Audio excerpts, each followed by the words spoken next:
Di ara, mamoy na sa dahil napatingagoy o kanina sa datong plastada karon sa kaudtuhon. Usa na sa ninaanda na mo goy, basta mo tungtong na ganit adlaw sa Sabado goy, matik na ginang baboy. Labi na ning plastadaha goy, lami kini sumsuman. Ay basta kay di sa tika pasayloon karon mamoy adlaw sa Sabado. Murag gihungit naman no. Ay taysa, murag na kay plano mo undang da dayo na gining imuha.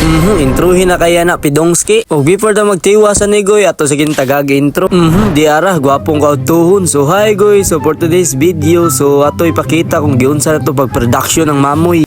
Di ara, basta matik na ning uling goy, murag nakatimaho gini-ganin na nga nay mamoy itong sugbaon. Oy, kaysa murag dili malagi na ikaw ni plastada sa uling. Ay basta kay pong niya ganina goy, sira ko ni bahala ani kay expert man daw kuno siya. Ug diring dapita goy atong roll tig video gita wa man giti mabuhat kay pong pa niya, sira ko ni bahala ani kay expert siya sa mga ingani. Basta kay tagalan sa tabi bisin diring dapita goy samtang gapaabot ta. Tuara mao na gini atong roll goy, mo palit na tag magic sarap ug bitsin basta kay pong pang channel diri murag namoy sugbaon mamoy rong adlaw da. Ug nakaingon pud ang diring dapita goy, nakatimaho pud si ate channel sa tong uling nga giplastada. Og right after ani goy mo transition na ta sa tong obligasyon. Di ara murag gwapo sad ni. Ug di sa di mahimo goy kung di ninyo makita kung giunsa ni pagmikos-mikos basta kay kumbate pud ni si Agaw. Lahas pagid nga ubanan sa kung iyaan nga gwapa basta kay mo kumbate pud si Yaya. Ug line pa yato goy ang kaning mga putahe na toron mahugi ni sa saksak sinagol. Basta kay big shout out na lang pud ko sa kung mga igagaw labi na ni akong mga pamangkin diring dapita.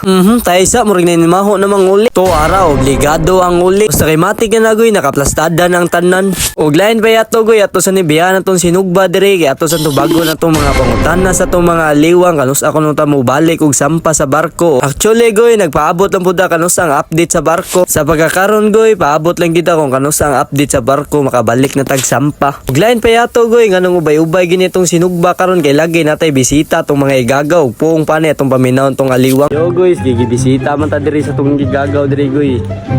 Kung sa tong iyaan diri nga pinakagwapa sa tanan.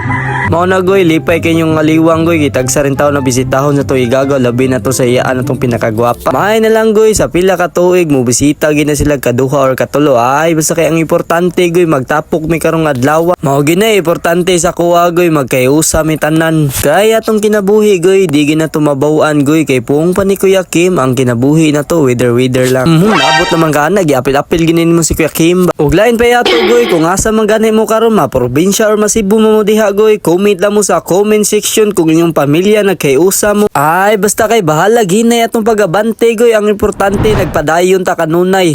Correct. Ay basta kay for example ani goy galakaw ka na kay gustong adtuon. Murag goy gana mo kit-kit to. Ay bahala ginay imong pagabante sa imong paglakaw goy, ang importante goy nagpadayon ka. Ay labi na pud ni atong mamoy diri goy sa atong production nagpadayon sad basta kay kumbati pud ni si Agaw sa. Og lain pa yato goy kung asa man gani mo karon or gatan-aw mo ni nga video ha, palihog lang sa kog andam sa yung bahaw diha. Og labi na sa atong mga solid supporters diha, especially sa atong mga kakub-kub friends, palihog lang po kog andam sa yung platog bahaw diha kay magsabay tanyog kaon. Ay basta kay big shout out na bugo ninyo goy kung gatan-aw mo ning video, especially sa kung may igagaw diha og solid supporters. Murag way ganaw.